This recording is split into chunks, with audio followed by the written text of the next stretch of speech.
So students, आज जो हमारी लैब है इसमें हम लोग डिस्कस करेंगे Karnaugh maps. But before going into the details of Karnaugh maps, आप लोगों को थोड़ी सी अंडरस्टैंडिंग होनी चाहिए मिन टर्म्स और मैक्स टर्म्स की। ठीक है, तो किसी बूलियन फंक्शन को हम लोग रिप्रेजेंट कर सकते हैं मिन टर्म्स और मैक्स टर्म्स की फॉर्म में। ठीक है, मिन टर्म्स क्या होती है? मिन टर्म्स होती हैं are the product of input variables such that the value of product is 1। ठीक है, मिन टर्म्स में हम लोग क्या कर रहे होते हैं, डिफरेंट जो टर्म्स होती हैं उनका डिफरेंट टर्म्स जो होती हैं उनका सम हो रहा होता है। ठीक है, डिफरेंट हमारे पास ये टर्म्स होंगी, इसका सम हो रहा होगा। ठीक है, अब इस सम ये जो टर्म्स होती हैं, इस एक टर्म्स के अंदर डिफरेंट इनपुट्स हो सकते हैं, like A dot B dot D. ठीक है, इसी तरह C dot E dot F. ठीक है, लेकिन इनका जो मिन टर्म कहता है कि इनका जो प्रोडक्ट है, product of value of product क्या होनी चाहिए? 1 होना चाहिए। और जो मैक्स टर्म है, इस मैक्स टर्म क्या कहता है? Are the sum of input variables such that the total value of sum is 0। ठीक है, ये इसके ऑपोजिट हो जाता है। इसमें क्या होता है, डिफरेंट जो टर्म्स होती हैं उनका प्रोडक्ट हो रहा होता है। ऐसे आपके पास डिफरेंट टर्म्स होंगी, उनका प्रोडक्ट हो रहा होगा। और जो एक टर्म है उसके अंदर डिफरेंट जो इनपुट्स हैं उनका सम हो रहा होगा। इसीलिए इसको क्या कहा जाता है? Sum of input variables. और इसको क्या कहा जाता है? Product of input variables. इसमें क्या हो रहा होता है? इनपुट वेरिएबल्स का प्रोडक्ट हो रहा होता है। और इसमें क्या हो रहा होता है? Product of sum of input variables हो रहा होता है। और इसकी जो कंडीशन है ये कहता है कि इसकी वैल्यू ऑफ सम क्या होना चाहिए? 0 होना चाहिए। इसके केस में आपके पास प्रोडक्ट ऑफ इनपुट हमेशा 1 आएगा, और इसका जो है हमेशा आपके पास सम ऑफ इनपुट वेरिएबल्स क्या आएगा? 0 आएगा। तो अगर इसको हम लोग एक ट्रूथ टेबल की फॉर्म में देख लें, तो अगर आपके पास दो इनपुट वेरिएबल्स का ट्रूथ टेबल है 0 0, तो अगर आप लोगों ने इसको रिप्रेजेंट करना हो मिन टर्म्स की फॉर्म में और मैक्स टर्म्स की फॉर्म में, तो मिन टर्म्स की फॉर्म में अगर आपके पास 0 0 है, तो आपके पास मिन टर्म कहता है कि आउटपुट क्या होना चाहिए? प्रोडक्ट ऑफ इनपुट वेरिएबल 1 होना चाहिए। तो अब आपके पास x और y है, इनका प्रोडक्ट हो रहा है। तो ये किस सिनेरियो में आपके पास 1 होगा? जब आपके पास दोनों का प्राइम लीजिए, क्योंकि ये दोनों 0 0 हैं, तो x प्राइम और y प्राइम, तो ये दोनों 1 1 हो जाएंगे। तो इन दोनों का जब प्रोडक्ट किया जाएगा तो आउटपुट 1 आएगा। अगर एक सिनेरियो देख लें, लेट सपोज आपके पास x भी 0 है और y भी 0 है, तो आपके पास मिन टर्म कहता है कि आउटपुट आपके पास प्रोडक्ट 1 होना चाहिए। तो x और y इनका प्रोडक्ट 1 कब होगा? जब हम लोग x का भी प्राइम लें और y का भी प्राइम लें। ठीक है, इसी तरह अगर इसी 0 0 को आप लोगों ने मैक्स टर्म्स की फॉर्म में रिप्रेजेंट करना हो, तो मैक्स टर्म कहता है कि आउटपुट क्या होना चाहिए? सम ऑफ जो है मैक्स टर्म क्या कहता है? सम ऑफ इनपुट वेरिएबल्स क्या होना चाहिए? 0 होना चाहिए। ठीक है, तो सम ऑफ इनपुट वेरिएबल ये तो ऑलरेडी 0 0 है, तो 0 + 0 0, तो इसको हम लोग सिंपल x + y की फॉर्म में लिख सकते हैं। इसी तरह का आपके पास 0 1 है, तो 0 1 को अगर आप लोगों ने मिन टर्म्स की फॉर्म में रिप्रेजेंट लिखना है, तो किस तरीके से लिखेंगे? x का प्राइम, y सिंपल, क्योंकि x ऑलरेडी आपके पास यहाँ पे 0 है। इसी तरह अगर आप लोगों ने मैक्स टर्म की फॉर्म में इसको लिखना हो, तो आप किस तरीके से लिखेंगे? x + y प्राइम, क्योंकि 0 है, x आपके पास 0 है, y आपके पास 1 है। तो अगर इसको हम लोगों ने मैक्स टर्म्स की फॉर्म में लिखेंगे, तो x तो 0 है, ठीक है, सिंपल आ जाएगा, लेकिन y आपके पास 1 है, तो y को हम लोगों ने प्राइम लेना होगा। इसी तरह अगर 1 0 है, तो 1 0 के केस में आपके पास x सिंपल आ जाएगा, क्योंकि वो ऑलरेडी 1 है, और y आपके पास 0 है, तो उसको आप लोगों ने प्रोडक्ट लेना होगा। क्यों? क्योंकि हम लोग को मिन टर्म में हमें आउटपुट क्या चाहिए होता है? Sum of product of input variables 1 चाहिए होता है। तो ये x डॉट वाई प्राइम के केस में ही प्रोडक्ट आपके पास 1 आएगा। इसी तरह आप लोग ये मैक्स टर्म्स का, ये जो है मैक्स टर्म का देख सकते हैं m2, तो x प्राइम + y लिखा जाएगा। ठीक है, अब देखिए 1 लास्ट केस देख लेते हैं 1 1।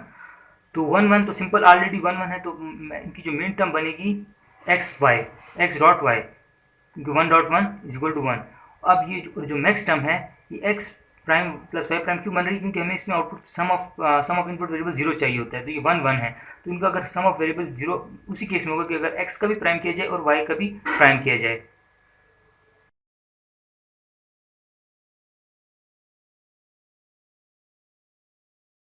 तो स्टूडेंट्स, अब हम लोग देख लेते हैं एक मिन टर्म्स और मैक्स टर्म के लिए एक एग्जांपल। लेट सपोज अगर आपके पास एक ट्रूथ टेबल आपको दिया जाए, अज्यूम कर लेते हैं कि ये किसी भी लॉजिक सर्किट का या किसी बूलियन फंक्शन का एक ट्रूथ टेबल है 3 इनपुट वेरिएबल्स के लिए। ठीक है, ये आपके पास आउटपुट आ रहे हैं f में, और ये जो है आपके पास 3 इनपुट्स हैं।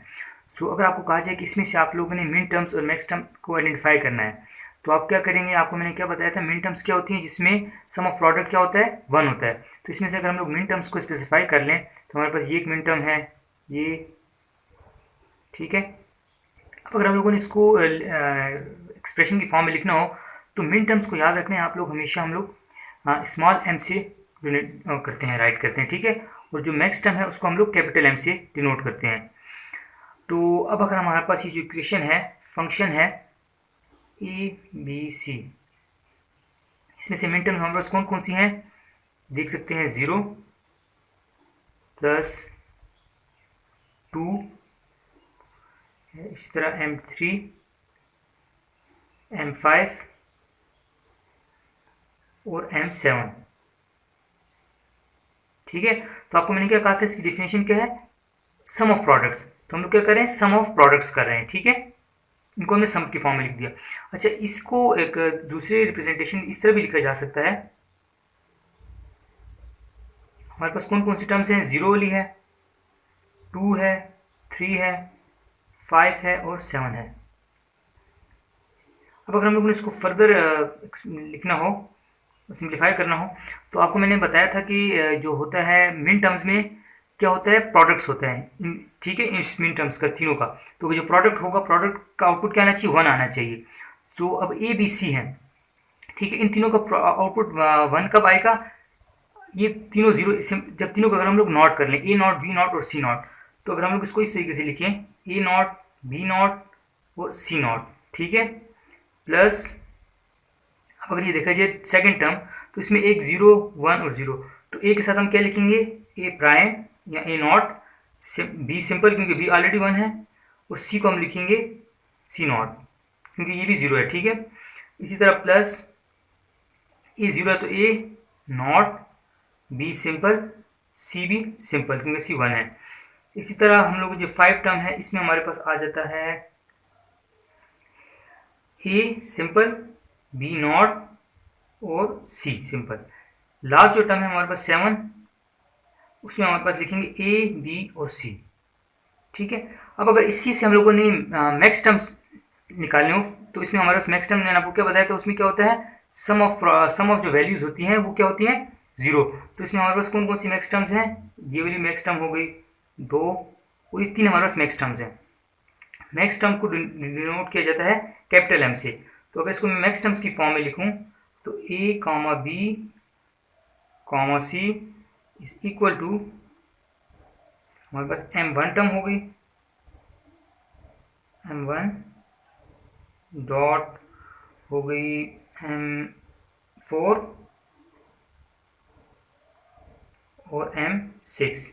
ठीक है, इसी को हम लोग दूसरी डिनोट कर सकते हैं इस फॉर्म में भी, 1 4 6। ठीक है, अगर इसको हम लोग फर्दर सिंप्लीफाई करें, तो मिन जो होती है आपके पास मैक्स टर्म होती है, मैक्स टर्म का मैंने बताया था कि क्या आना चाहिए, मैक्स टर्म में प्रोडक्ट ऑफ सम आपके पास हमेशा 0 आना चाहिए। ठीक है, तो इस केस में अगर हम लोग देखें, तो ए बी और सी, ठीक है, ए बी और सी, तो इसको हम लिख सकते हैं A plus B plus C not, क्योंकि सी 1 है तो इसमें हम लोगों ने आउटपुट हमारे पास हमेशा 0 आना चाहिए। तो हम लोग लिखेंगे A plus B plus C not. ठीक है, अब इसमें क्या हो रहा है, इसमें हमेशा होता है प्रोडक्ट ऑफ सम। ठीक है, तो हम लोग क्या करें, हर टर्म्स की जो है, हर टर्म्स डिफरेंट टर्म्स को प्रोडक्ट कर रहे हैं, लेकिन हर टर्म्स के अंदर जो डिफरेंट इनपुट वेरिएबल्स है उनका सम हो रहा है। ठीक है, डॉट अब M4, तो M4 हमारे पास कौन सी है, ये वाली टर्म है, तो इसमें हम लोग क्या लिखेंगे, ए का not plus B simple plus C simple. इसी तरह जो हमारे पास 6 टर्म है M6, इसमें हमारे पास क्या आ रहा है, 2 1 है, 1 0 है, तो इन दोनों को तो हम लोग नॉट करेंगे और इसको सिंपल लिखेंगे, तो A not plus B not plus C. ठीक है, सो स्टूडेंट्स अब हम लोग मूव करते हैं अपने मेन टॉपिक की तरफ, जो कि है कर्नॉफ मैप्स। कर्नॉफ मैप्स क्या है, Karnaugh map is a graphical representation that provides a systematic method for simplifying Boolean expression. अगर हम सिंपल वर्ड्स में कहें, कर्नॉफ मैप क्या है, एक टेक्निक है जिसके थ्रू आप लोग अपने बूलियन फंक्शंस को सिंप्लीफाई कर सकते हैं, कॉम्प्लेक्स इक्वेशन को सिंप्लीफाई कर सकते हैं। ठीक है, लेट सपोज अगर मेरे पास ये एक इक्वेशन है, बूलियन फंक्शन है A not B not plus A not B plus A B not, तो अगर मैं इसको कर्नॉफ मैप्स के थ्रू सिंप्लीफाई करूँ तो ये A not plus B not बन जाती है। ठीक है, तो कर्नॉफ मैप क्या है, एक टेक्निक है जिसके थ्रू आप लोग अपनी कॉम्प्लेक्स बूलियन फंक्शंस को सिंप्लीफाई कर सकते हैं। तो सिंप्लीफाई करने का फ़ायदा क्या होगा, आपका जो सर्किट है वो सिंपल हो जाएगा। जब सर्किट सिंपल होगा तो आपका हार्डवेयर कम यूज़ होगा, तो आपके रिसोर्सेज कम लगेंगे। ठीक है, तो ये जो कर्नॉफ मैप है इसको डेवलप किया था, ये एक अमेरिकन साइंटिस्ट थे, मैथमेटिशियन मॉरिस करनॉफ, ठीक है। तो इसकी जो है, इसमें हम लोगों ने क्वेश्चन को जो सिंप्लीफाई करते हैं, इसमें हम लोग ग्राफिकल स्क्वेयर्स बनाने होते हैं, ठीक है। और उसके अंदर हम लोग पर जितने बिट्स हों उतने ही आपके पास ये जो स्क्वेयर्स बनेंगे, ठीक है। अगर आपके पास 2 इनपुट्स हैं तो आपके पास 4 कम्बिनेशंस बनती हैं टोटल, तो आपके पास 4 स्क्वेयर्स बनेंगे। अगर आपके पास 3 इनपुट्स हैं, ठीक है, तो आपके पास टोटल कितने आउटपुट बनते हैं उसके 8। तो आपके पास जो उसका जो कर्नॉफ मैप बनेगा उसके आपके पास 8 स्क्वेयर्स बनेंगे, ठीक है। इस तरह आप लोग इसको हॉरिजॉन्टल भी बना सकते हैं और वर्टिकली भी बना सकते हैं। अगर आपके पास 4 हैं, 4 इनपुट्स हैं, तो आपके पास 16 सेल्स बनेंगे। इसको आप लोग देख सकते हैं, ये मैंने स्क्वेयर्स फॉर्म में इसको शो किया हुआ है, ठीक है। अब अगर इसकी हम लोग थोड़ी सी फर्दर डिटेल देखें तो जो कर्नॉफ में भी जब हम लोग इसको 2 इनपुट्स लेते हैं तो आप लोगों ने एक स्क्वायर ड्रॉ किया, ठीक है। एक तरफ ए इनपुट रखा, दूसरी तरफ दूसरा इनपुट रखा, 0 1 इधर, 0 1 इधर। इसके अंदर जो है आप लोग 0 0 इस तरीके से भी लिख सकते हैं, ये 0 1 को रिप्रेजेंट कर रहा है, 1 0 1 1। दूसरा इसको आप लोग इस तरीके से भी लिख सकते हैं, ए बी इधर लिखा, ए नॉट ए, बी नॉट और बी। तो इसमें आप लोगों ने जैसे 0 0 लिखा था तो 0 0 क्या है, ए नॉट बी नॉट। 0 1 है तो ए नॉट बी, 1 0 है तो ए बी नॉट। इस तरीके से भी आप लोग उसको रिप्रेजेंट कर सकते हैं। दूसरा ये जो है, इसको आप लोग नंबरिंग भी दे सकते हैं। लेट सपोज ये पहला क्या है, 0 है, दूसरा आपके पास 1, तीसरा 2 और जो चौथा है उसका 3। और इसको अगर आप लोग मिन टर्म्स की फॉर्म में लिखे तो ये मिन टर्म 0 है, ये मिन टर्म 1 2 और 3, ठीक है। इसी तरह अगर आप लोग 3 वेरिएबल के मैप्स हैं तो उसको आप लोग इस तरीके से नंबरिंग हम दे सकते हैं। 4 वेरिएबल की मैप है तो उसको आप लोगों ने नंबरिंग इस तरीके से दे सकते हैं। अच्छा, अब आप लोग यहाँ पे देखें, जो तीसरा जो 3 वेरिएबल की मैप है इसमें मैंने नंबरिंग थोड़ी सी डिफरेंट है। अरेंजमेंट नंबरिंग की आप लोग देख सकते हैं डिफरेंट हुई है। 0 1, हालांकि 2 यहाँ पे आना चाहिए था लेकिन हम लोगों ने 2 यहाँ पर लिखा है, उसके बाद 3 लिखा। इसी तरह 4 5 6 7। तो ये इसलिए हम लोगों ने इस तरह लिखा है कि ये ग्रे कोड पे बेस है, ठीक है। ग्रे कोड कहता है कि जो दूसरा हर जो दो नंबर हैं बाइनरी नंबर्स, उनमें 1 बिट का डिफरेंस आ सकता है, ठीक है। अगर 2 बिट्स का डिफरेंस आएगा तो ग्रे कोड की जो वो है उसको वायलेट करेगा, ठीक है, ग्रे कोड को वायलेट करेगा। तो अगर आप लोग देख सकते हैं यहाँ पे 0 0 0 1, तो आप लोग देख सकते हैं 0 0 ये सेम बिट है, 0 से 1 हुआ, 1 बिट आपका चेंज हुआ तो ग्रे कोड आपका वायलेट नहीं हुआ, ठीक है। इसी तरह ये इन दो को देखें एडजेसेंट को, तो 0 है, इधर हमने 1 बिट चेंज हो गया, 1 सेम रहा, तो दोनों नंबर्स में कितने बिट्स का डिफरेंस आ रहा है, 1 बिट का डिफरेंस आ रहा है, ठीक है। इसी तरह अगर इसको देखें तो 1 1 दोनों बिट सेम है, 1 और 0 1 बिट चेंज हुआ, ठीक है। अगर हम लोग अपने नॉर्मल सिनेरियो को देखते हुए इस तरीके से चलते 0 1 और 2 इधर ही लिखते और 3 लिखते, तो आप लोग अब देख सकते हैं कि ये जो 0 1 है और उसके बाद 1 0 आ रहा है, तो आप लोग देखेंगे ये 0 जो है एक बिट चेंज हो गया, जो दूसरा नंबर है ये बिट भी चेंज हो गया। तो आप लोग देख सकते हैं 2 बिट चेंज हो रहे हैं, एक नंबर से दूसरे नंबर की तरफ हम जब जा रहे हैं तो आपके 2 बिट चेंज हो रहे हैं, तो ये ग्रे कोड वायलेट हो रहा है। इसका फिर इशू ये होता है कि जब हम लोग पेयरिंग करते हैं, इक्वेशन को सिंप्लीफाई करते हैं तो वो पेयरिंग सही नहीं बन पाती। तो इसीलिए हम लोगों ने इस नंबरिंग इसमें ख्याल करना है कि जब भी हम लोग इसकी नंबरिंग करेंगे तो आपकी जो है ग्रे कोड को ये फॉलो करे, ठीक है, 1 बिट का डिफरेंस आए। इस तरह इसमें और देखें 1 1 बिट का डिफरेंस आ रहा है, तो इसकी नंबरिंग मैंने इसीलिए इस तरह की 0 1 2 3 4 5 6 7। इसी तरह ये जो हम लोगों ने नंबरिंग का सिनेरियो है इसी 4 वेरिएबल में भी फॉलो करेंगे। तो आप लोग देख सकते हैं 0 1 2 3 4 5 6 7। उसके बाद आपका 8 आएगा, यहाँ पे 8 9 10 11 12 13 14 और 15। इसमें भी आप लोग देख सकते हैं ग्रे कोड फॉलो हो रहा है, ठीक है। अब अगर हम लोग इसकी एक एग्जाम्पल देख लें, लेट सपोज हमारे पास अगर एक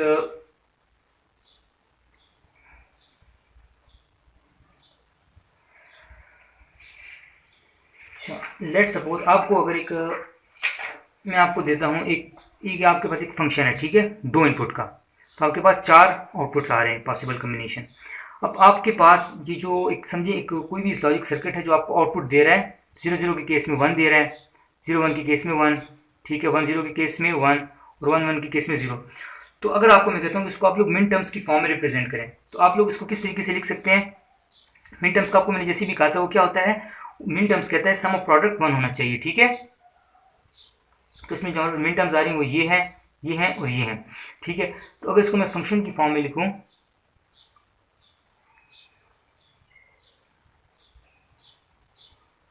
तो इसको हम लोग इस तरीके से लिख सकते हैं, ये मिन टर्म हमारे पास 0 होती है, ये मिन टर्म 1 और ये मिन टर्म 2, ठीक है। अब अगर इसको हम लोग फर्दर सिंप्लीफाई कर लें तो आपको जैसे मैंने कहा था कि मिन टर्म्स में क्या होता है, जो प्रोडक्ट आएगा इनपुट्स का वो 1 होता है, ठीक है। तो ये 0 0 है, तो इसको मैं क्या लिख सकता हूँ, ए नॉट बी नॉट, ठीक है। तभी इन दोनों के केस में आपका मिन टर्म का प्रोडक्ट 1 आएगा। इसी तरह जो 1 है इसमें आप लोग देख सकते हैं ए 0 है, तो मैं लिखूंगा ए नॉट बी सिंपल। जो तीसरी है उसमें क्या आ जाएगा, ए आपका सिंपल, बी का नॉट, ठीक है। तो अभी आपके पास एक इक्वेशन आ गई। अब आपको मैं कहता हूँ कि इसको हम लोगों ने कर्नॉफ मैप के थ्रू सिंप्लीफाई करना है। तो कर्नॉफ मैप के थ्रू सिंप्लीफाई करने के लिए देखेंगे कि हमारे पास कितने स्क्वेयर्स बनेंगे। 2 इनपुट्स हैं तो हमारे पास 4 का स्क्वायर बनेगा।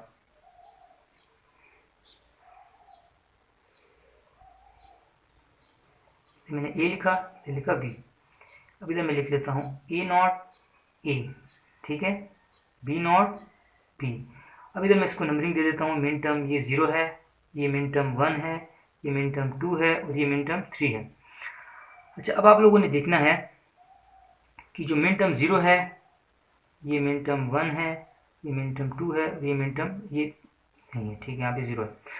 तो अब आप लोगों ने देखना है जहाँ जहाँ पे मिन टर्म, यहाँ पे फंक्शन आपको 1 दे रहा है, वहाँ पे आप लोगों ने इनमें जो स्क्वायर्स हैं इनमें 1 फिल कर देना है, ठीक है। तो मैं यहाँ पे लिखता हूँ 1 1 और 1। अब कर्नॉफ मैप में हमने करना क्या होता है, हम लोगों ने बनाने होते हैं पेयर्स, ठीक है। पेयर्स हम लोगों ने बनाने होंगे, तो पेयर्स के लिए आप लोगों ने कुछ रूल्स का ख्याल करना है। पेयर्स हमेशा आप लोगों ने जो बनाने हैं, हमेशा हम लोग हॉरिजॉन्टल में पेयर्स बना सकते हैं और वर्टिकल में, डायगोनल में आप नहीं बना सकते। जैसे कि अगर आप लोगों के पास 1 1 आ गए तो आप लोग इस तरीके से पेयर नहीं बना सकते, ये गलत है। आप लोग पेयर हमेशा बना सकते हैं हॉरिजॉन्टली या फिर आप लोग इस तरीके से वर्टिकली बना सकते हैं, एक रूल हो गया। दूसरी बात यह है कि आप लोगों ने जब भी पेयर्स बनाने हैं वो हमेशा या तो 1 पेयर होगा, 2 हो सकते हैं, 4 8, मतलब जनरल में हम लोग ये कह सकते हैं जनरली कि 2⁻n सेल्स के आप लोग पेयर बना सकते हैं। 3 सेल्स का पेयर नहीं बन सकता, ठीक है। या आप लोग 2 सेल के पेयर बनाए, या सिंगल अगर एक ही 1 है तो एक का पेयर बनेगा, या 2 के या 4 सेल का पेयर बन जाएगा, ठीक है। उसको हमने ग्रुपिंग करनी होती है। तो अगर अब हम इस सिनेरियो को देखें तो इसमें हमारे पास कितने पेयर्स बन सकते हैं, इसमें हम लोगों ने कोशिश ये करनी होती है कि ज़्यादा से ज़्यादा पेयर्स बनाएं, क्योंकि जितने ज़्यादा पेयर्स बनेंगे, जितने ज़्यादा सेल्स का पेयर बनेगा, उतना ज़्यादा आपके पास फंक्शन सिंप्लीफाई होगा। तो अगर हम लोग इसको सिंप्लीफाई करें तो हमारे पास ये एक पेयर ये बन रहा है, ठीक है, और एक पेयर हमारे पास ये बन रहा है, ठीक है। ठीक है, अब हम लोग इस फंक्शन को सिंप्लीफाई करके लिखते हैं, तो किस तरीके से लिखेंगे। अब अगर हम लोग पहले इस वाले को देख लेते हैं जो हॉरिजॉन्टली है। इसमें देखिए ये ए नॉट है, ए नॉट इसके लिए भी है, इसके लिए भी है, ए नॉट मीन चेंज नहीं हो रहा। जबकि हम लोग बी को देखते हैं तो इस वाले ब्लॉक के लिए, इस सेल के लिए बी नॉट है और इसके लिए बी सिंपल है, तो मतलब बी की वैल्यू बी चेंज हो रहा है। तो जो आप लोगों ने कॉमन है, दोनों में कॉमन है, उसको ले लेना है, लिखना है, और बाकी को दूसरे वाले को आप लोगों ने स्किप कर देना है, ठीक है। तो इसका हमारे पास आ जाएगा ए नॉट। अब हम लोग ये एक टर्म आपके पास कंप्लीट होगी, इसके बाद आपने लिखना है प्लस।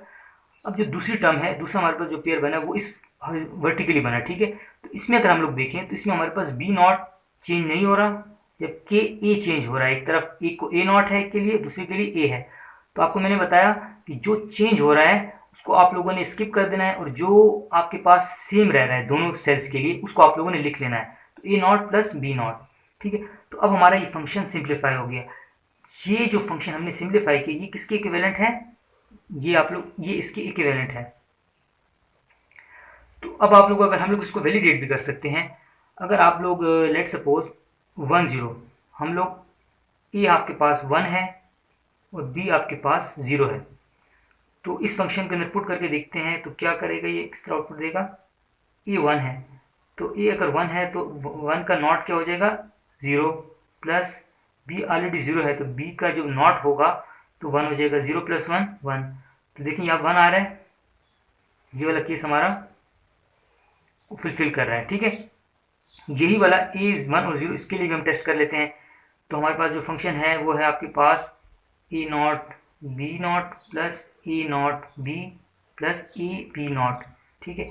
तो हम लोग इसको दे देते हैं ए 1 है तो ए का हमने नॉट किया तो ये 0 हो जाएगा, डॉट बी 0 है तो नॉट किया तो 1 प्लस ए, सिंपल ए 1 आ गया, डॉट होगा बी के नॉट के साथ, तो बी 0 है तो ये हो जाएगा 1 प्लस ए 1, बी का जब नॉट किया तो 1 हो जाएगा, तो 0.1 0 प्लस 1 प्लस 1, तो ये भी आपको देखिए 1 दे रहा है, सेम रिजल्ट दे रहा है। ठीक है, हमारा फंक्शन क्या हो गया, सिंप्लीफाई हो गया। ये हमने किसके थ्रू किया, कर्नॉफ मैप के थ्रू।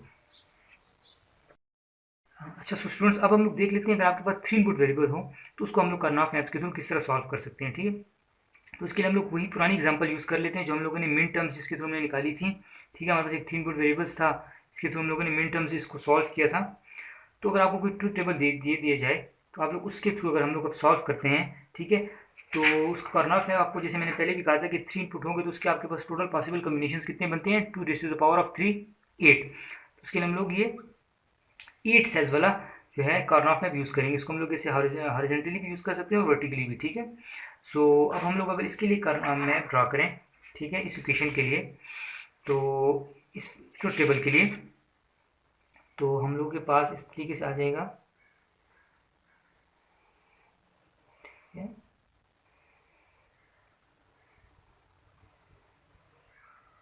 हम लिखेंगे 0 1, फिर आप लिखेंगे 2 3, ये ग्रे कोड की वजह से याद है आपको, 4 5 6 7।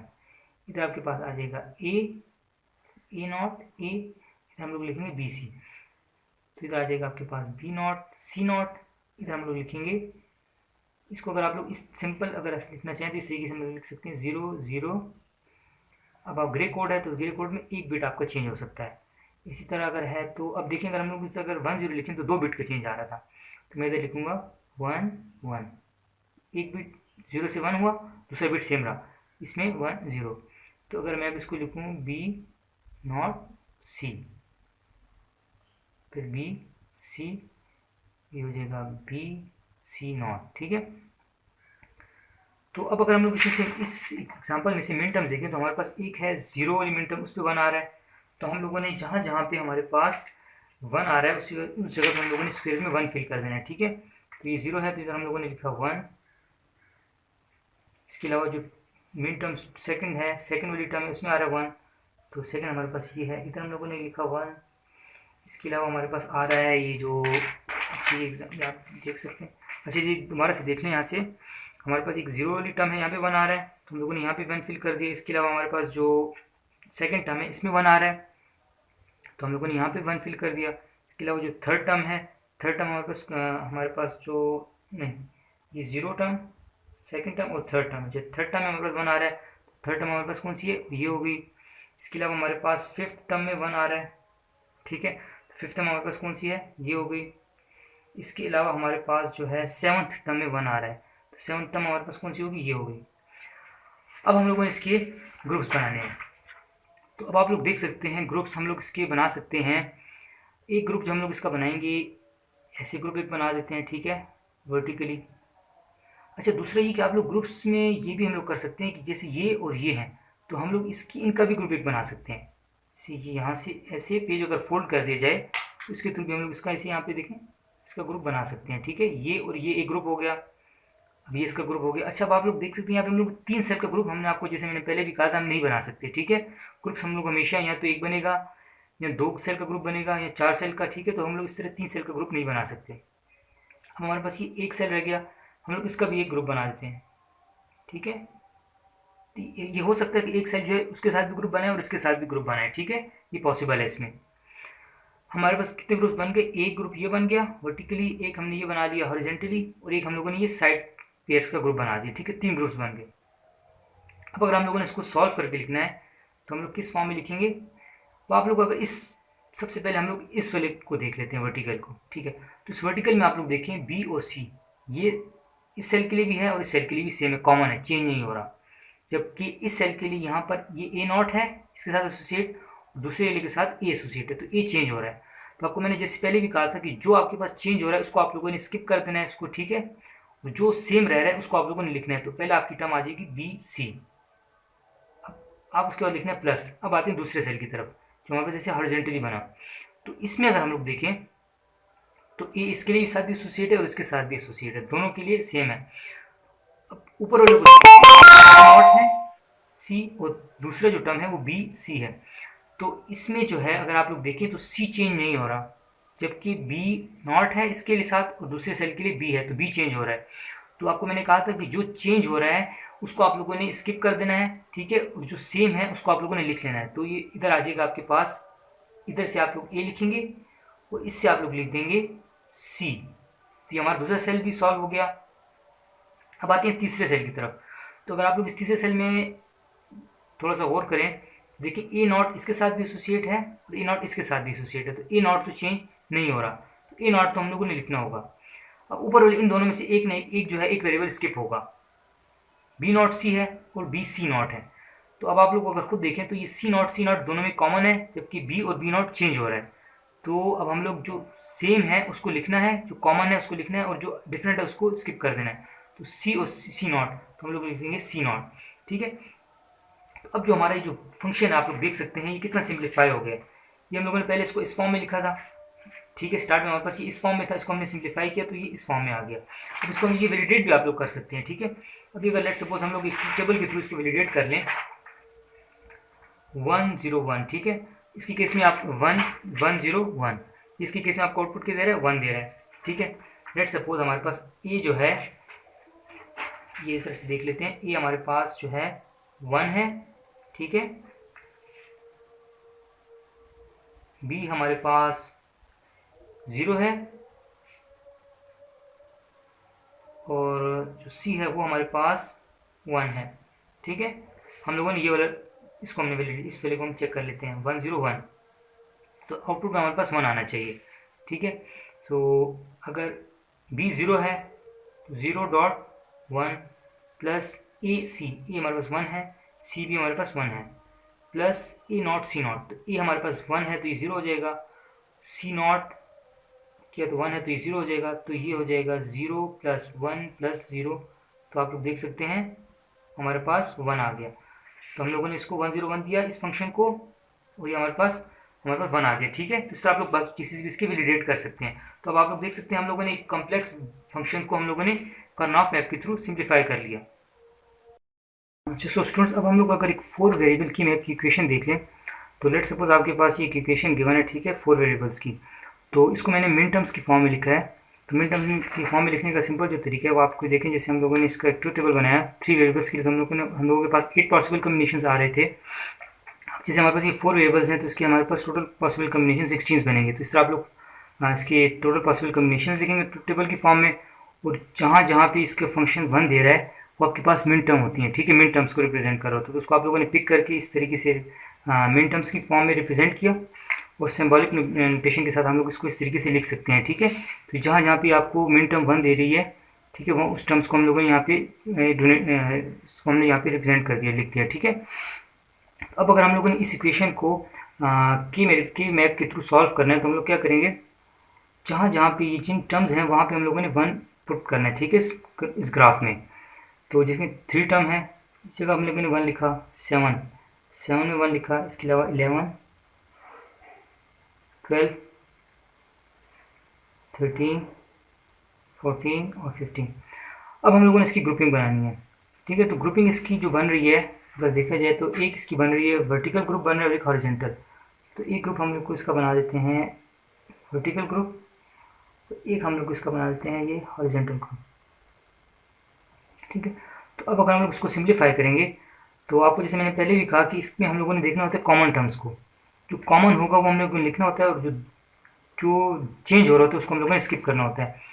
तो अगर हम लोग इस जो हॉरिजॉन्टल ग्रुप बना है हमारे पास 4 सेल्स का, तो इसको अगर हम लोग देखें तो इसमें हमारे पास ए और बी जो है वो कॉमन है सब के लिए, ठीक है। अभी जो सी डी है ये यहाँ पे सी नॉट डी नॉट है, दूसरे के लिए जो है देखें डी एन नॉट है तो उधर चेंज हो गया। इस तरह चारों सेल्स के लिए अगर ए बी को देखा जाए तो सिर्फ वही कॉमन है, बाकी जितने ये जो ऊपर सी डी हैं ये वेरिएट हो रहे हैं, चेंज हो रहे हैं, ठीक है। तो इसमें से हम लोग सिर्फ ए और बी को लिखेंगे। इसी तरह जो दूसरा सेल है हमारे पास, इसमें अगर देखा जाए तो हमारे पास सिर्फ सी और डी कॉमन है, बाकी ए और बी जो है वो हर सेल के साथ वेरिएट कर रहा है, ठीक है। किसी जगह पे ए नॉट है तो दूसरे के लिए ए है, ठीक है। इसी तरह तो इस केस में हमारे पास जो वर्टिकल सेल है इसमें हमारे पास सिर्फ सी डी आ जाएगा। तो अगर हम लोगों को इस तरह की इक्वेशन आपको दे दी जाए तो आप लोग इसको भी की मैप के थ्रू सॉल्व कर सकते हैं। अगर हम लोग एक और एग्जांपल देख लें, अगर आपको इस तरीके से मिन टर्म्स की फॉर्म में फंक्शन रिप्रेजेंट किया गया हो, ठीक है, तो उसको अगर आप लोगों ने की मैप के थ्रू सॉल्व करना हो तो जैसे हम लोगों ने ऑलरेडी की एग्जांपल ऊपर भी देखी है। सो अगर इसमें हम लोग सॉल्व करें तो आप लोग देखें 0, जहाँ जहाँ पे आपकी मिन टर्म्स आ रही हैं उधर आप लोगों ने 1 फिल करना है। 0 में आपने 1 फिल किया, 2 में आपने 1 फिल किया, 5 में आपने 1 फिल किया, 7 में, इसी तरह 8 में आपने 1 फिल किया, 10 में आपने 1 फिल किया, 13 में आपने 1 फिल किया और 15 में आपने 1 फिल किया। ठीक है। सो अब अगर हम लोगों ने इसकी ग्रुपिंग बनानी हो तो अगर आप लोग देखें तो इसकी जो ग्रुपिंग बन रही है, एक ग्रुप इसका बन रहा है ये जो स्क्वायर, और आपको मैंने ये भी कहा था कि हम लोग फ्लिप करके भी ग्रुप्स बना सकते हैं। ठीक है। तो आप लोग अगर देखें कॉर्नर में जो हमारे पास 4 अलग अलग सेल्स आ रहे हैं, इनका भी हम लोग एक ग्रुप बना सकते हैं। ठीक है। तो अब हमारे पास कितने ग्रुप्स बन गए? 2 ग्रुप्स बन गए। अब अगर हम लोगों ने इसको सिंप्लीफाई करना है तो अगर हम लोगों ने देखना होगा कॉमन टर्म्स कौन सी, जो कॉमन टर्म्स होगी उसको हम लोगों ने लिखना है और जो चेंज हो रही है उसको हम लोगों ने स्किप कर देना है। तो अब अगर हम लोग इसको देखें, ये जो है स्क्वायर, इसमें आ रहे हैं यहाँ पे ये 2 रोज इसके साथ एसोसिएट हैं। ठीक है, 2 रोज और 2 कॉलम्स। तो इन 2 रोज में जो है आप लोग देखें एक तरफ आ रहा है ए नॉट, एक तरफ ए, तो मीन्स ए चेंज हो रहा है, बी आपका सेम है। तो इससे हम लोग सिंप्लीफाई करके हम लोग लिख सकते हैं बी। ऊपर की तरफ अगर हम देखें कॉलम वाइज देखें तो सी नॉट और सी चेंज हो रहा है, डी डी दोनों के साथ, दोनों कॉलम्स के साथ सेम है, तो हम लोग लिख सकते हैं बी डी। प्लस एक टर्म आपकी कंप्लीट हो गई। दूसरी टर्म की तरफ आते हैं तो ये जो हमारा दूसरा सेल बना है इसमें अगर हम लोग देखें तो एक तरफ है ए नॉट बी नॉट। ठीक है, ये दोनों के साथ तो एसोसिएट सेम है। नीचे दूसरे जो ग्रुप है, जो पूरा फुल ग्रुप के जो दूसरे सेल्स हैं, इसमें ए है बी नॉट है, मीन आपका ए नॉट से ए चेंज हुआ, बी नॉट चारों सेल्स के लिए से कॉमन है, तो आपके पास यहाँ पे आ जाएगा बी नॉट। अब हम लोग कॉलम वाइज देखते हैं तो column wise C not D not है। ठीक है, सी नॉट डी नॉट इसके साथ भी एसोसिएट है, इसके साथ भी, लेकिन इसकी तरफ जब हम लोग आते हैं तो सी नॉट से सी हो गया, इस सेल के साथ सी एसोसिएट है। ठीक है, और दूसरा डी नॉट, तो डी नॉट और डी नॉट दोनों के लिए कॉमन है, तो हम लोग डी नॉट लिखेंगे। ठीक है, इसका अगर आप लोग सिंपल एक तरीके से देख लें तो अगर एक सेल के साथ 4 वेरिएबल एसोसिएट होते हैं, ठीक है, हर सेल के साथ 4 वेरिएबल एसोसिएट हैं। अब अगर इस सेल को हम दोबारा से देखते हैं एग्जांपल को, लेट सपोज इसके साथ कौन कौन से वेरिएबल एसोसिएट है, A not B not C not D not. इसके साथ कौन से एसोसिएट है, A B not C not D not. इसके साथ कौन से एसोसिएट है, A not B not C D not. इसी तरह इसके साथ A B not, column wise देखेंगे तो सी डी नॉट। तो इसमें आप लोगों ने हमेशा कॉमन वेरिएबल्स को देखना होता है। ठीक है, जैसे कि हम लोगों ने इसमें देखते हैं दोबारा से, तो इस वाले जो 4 सेल्स थे इसमें हमारे पास कॉमन कौन कौन सा आ रहा था, देखिए ए नॉट ऊपर है, ऊपर वाले सेल के साथ तो ए नॉट है, लेकिन आपको चेंज हो रहा है। ठीक है, तो हम लोग इसमें से अब देखें कॉमन कौन सा आ रहा था, बी नॉट। बी नॉट इसके साथ भी एसोसिएट है, इसके साथ भी, इसके साथ भी, इसके साथ भी, तो हम लोगों ने इसलिए बी नॉट लिखा। इसी तरह डी नॉट भी इसके साथ भी एसोसिएट है, इसके साथ भी, डी नॉट इसके साथ भी और इसके साथ भी, जबकि यहाँ पे सी और सी नॉट चेंज हो रहा था, तो इसलिए हम लोगों ने सिर्फ कॉमन टर्म्स को इसको लिख लिया।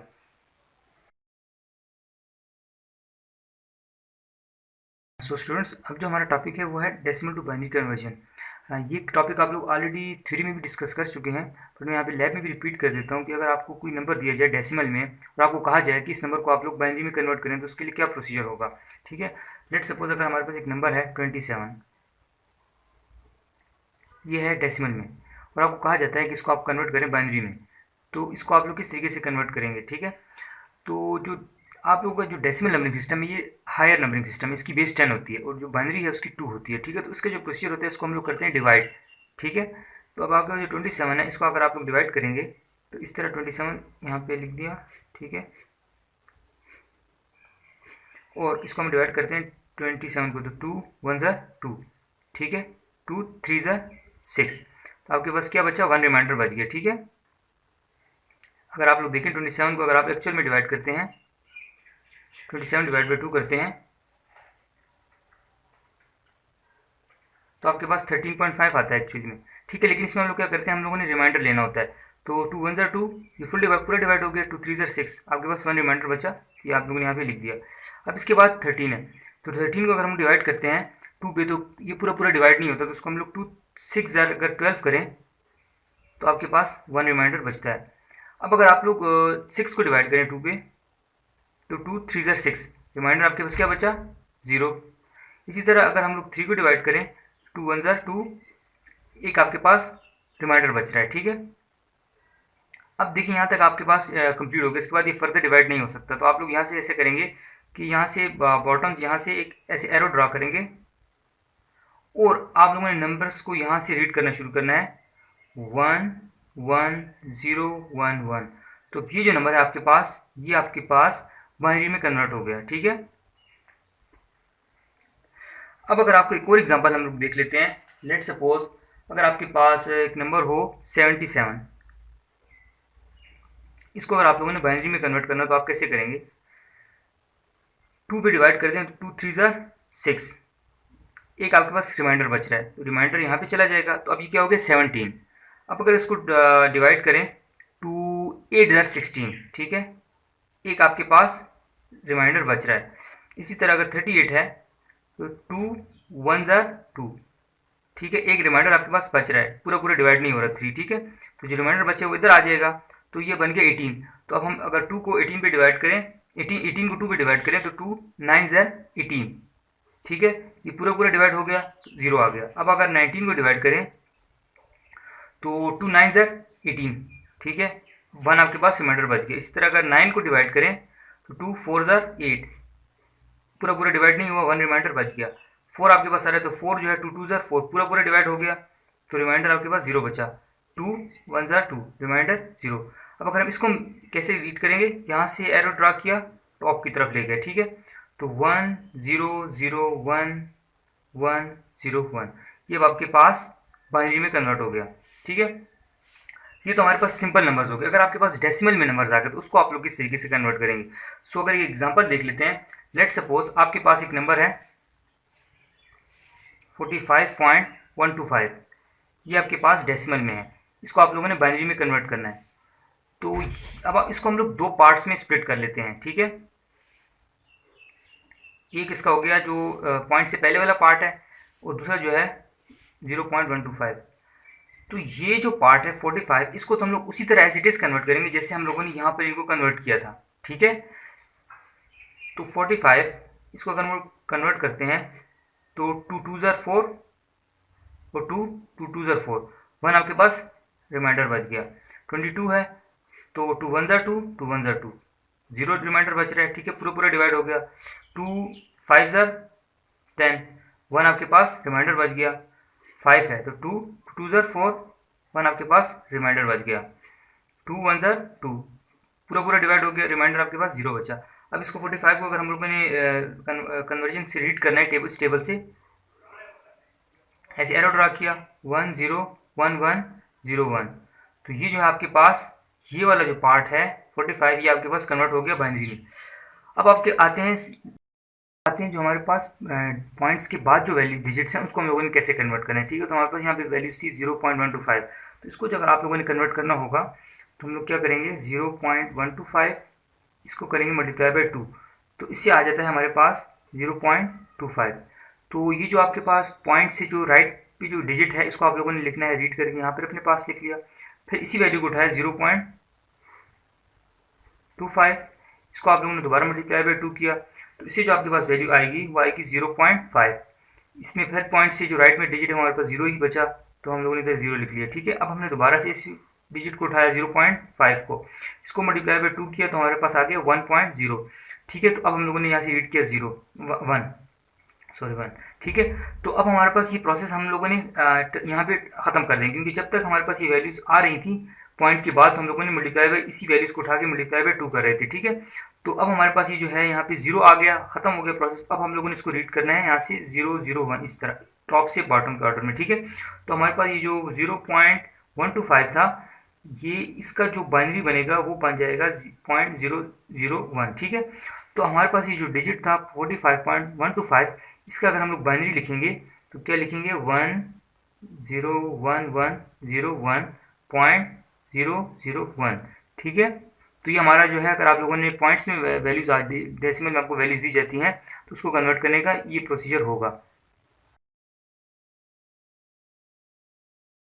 सो अब हम लोग देख लेते हैं कि आपको अगर कोई नंबर दिया जाए बाइनरी में और उसको डेसिमल में कन्वर्ट करना हो तो उसको कैसे करेंगे कन्वर्ट, ठीक है। तो अगर आपके पास लेट्स सपोज एक नंबर है 101101, ठीक है, ये आपके पास है बाइनरी में, इसको आपने करना है कन्वर्ट डेसिमल में, ठीक है। तो अब ये जो है लोअर बेस है, लोअर से आप हायर में जा रहे हैं तो इसमें हम लोग क्या करते हैं, मल्टीप्लाई करते हैं, ठीक है। तो ये जो हमारे पास नंबर है 101101, ठीक है, इसकी जो लीस्ट सिग्निफिकेंट बिट है इसको हम लोग जो पावर एसोसिएट होती है इसको होती है 2 to the power of 0, 2 power of 1, 2 power of 2, 2 power of 3, 2 power of 4 और 2 पावर ऑफ 5, ठीक है। तो अगर हम इसको सॉल्व करें तो हम इसको लिख सकते हैं 1 into 2 raise to the power of 0 plus 0 into 2 raise to the power of 1 plus 1 into 2 raise to the power of 2 plus 1 into 2 raise to the power of 3 plus 0 into 2 raise to the power of 4 plus 1 into 2 raise to the power of 5, ठीक है। तो 1 into 2 raise to the power of 0 क्या होता है, 1 होता है, तो 1 into 1 1 plus 0 multiply होगा इसके साथ तो ये ख़त्म 0 प्लस 2 2 ज़ा 4, 4 1 ज़ा 4 प्लस 2 3 ज़ा 8 हो जाता है, ठीक, 8 1 ज़ा 8 प्लस ये आपके पास 0 ख़त्म हो जाएगा और लास्ट में जो आपके पास आ जाएगा 2 पावर 5 क्या होता है, 32 होता है, ठीक है। 32 इंटू 1 32। तो इसको अगर हम सॉल्व कर लें तो हमारे पास हो जाएगा कुछ 38 प्लस 8 40 हो जाएगा, 44 और 45, ठीक है। तो हमारे पास ये जो नंबर है बाइनरी में इसको अगर हम कन्वर्ट करते हैं तो ये आपके पास हो जाएगा 45। अच्छा, अब अगर आपके पास इसी तरह कोई वैल्यूज़ हो लेकिन आपको पॉइंट में दे दिया जाए तो आप उसको कैसे कन्वर्ट करेंगे, ठीक है। बिकॉज लेट्स सपोज हमारे पास एक नंबर है 10011.011, ठीक है। तो ये यहाँ से अगर हम लोग इसको पावर एसोसिएट करें तो यहाँ तो हम लोग इसको 2 पावर 0 एसोसिएट कर रहे थे, 2 power 1, 2 power of 2, 2 power of 3, 2 power of 4। तो पॉइंट के बाद जो डिजिट्स होंगे इनको हम लोग पावर एसोसिएट करेंगे 2 पावर ऑफ -1, 2 पावर ऑफ -2 और 2 पावर ऑफ -3, ठीक है। तो अगर इसको हम लोग सॉल्व करके लिख लें, देखते हैं, तो ये कुछ हो जाएगा 1 into 2 power of 4 plus 0 into 2 power of 3 plus 0 into 2 power of 2 plus 1 into 2 power of 1 plus 1 into 2 power of 0 plus 0 into 2 power of -1 plus 1 into 2 power of -2 और plus 1 into 2 raise to the power of -3, ठीक है। तो 2 power of 4 जो आता है वो हमारे पास हो जाता है 2 2 2 1 2 2 2 4 4 2 2 16, ठीक है। 0 जो है ये मल्टीप्लाई होगा तो ख़त्म, दूसरा भी 0 ख़त्म, plus 2 power of 1 1, 2 power of 2 2 1 2 plus 2 power of 0 क्या होता है, 1 होता है, तो 1 इंटू 1 1 प्लस 0 ये ख़त्म। अच्छा, 2 पावर ऑफ -2 तो क्या बनेगा, 1 डिवाइड बाई 4, ये क्या बन जाता है आपके पास, ये आपके पास हो जाता है 1 divide by 2 is the power of 2 which is 1 divide by 4, तो 1 डिवाइड बाई 4 आपके पास होता है 0.25 के। इसी तरह अगर आप लोग 2 raise to the power of -3 करें तो ये आपके पास हो जाता है 0.125 के, ठीक है। सो अगर हम लोग इन सबको ऐड करें तो ये 16 प्लस 2 प्लस 19 प्लस 0.25 प्लस 0.125, तो ये जो इक्विवेलेंट होता है 19.375, ठीक है। तो अब ये जो नंबर है हमारे पास, इसका जो इक्विवेलेंट बनेगा डेसिमल में वो आपके पास बन जाएगा 19.375, ठीक है। सो इसी तरह आप लोगों ने जो हमने नंबरिंग सिस्टम डिस्कस किए थे इसमें हमारे पास मैंने एक चार्ट सा बनाया है, इसमें जो है डिफरेंट नंबरिंग सिस्टम्स हैं, जैसे डेसिमल है तो उसमें बेस 10 होती है, बाइनरी है तो उसमें बेस 2 होती है, ठीक है, ऑक्टल है तो उसमें 8 है, हेक्साडेसिमल में 16। तो 0 to 50 जो 16 डिजिट्स हैं ये आप लोगों को सब अपने माइंड में रखने हैं, ठीक है। ये हर ये जो डेसिमल है 9 तो इसका इक्विवेलेंट बाइनरी में ये होगा, इसका इक्विवेलेंट जो है ऑक्टल में 011 होगा और इसका इक्विवेलेंट हेक्साडेसिमल में 9 होगा। इस हेक्साडेसिमल में आप लोगों को आइडिया होगा कि 9 के बाद आपके पास 10 नहीं आता बल्कि ए आता है, उसके जो आखिरी डिजिट है हेक्साडेसिमल का वो एफ तक जाता है, ठीक है। एफ के बाद क्या आता है 1 0, ठीक है। इसी तरह पर दोबारा से 1 0 के साथ 1 1 1 2, इसी तरह ये प्रोसीड करते हैं, ठीक है।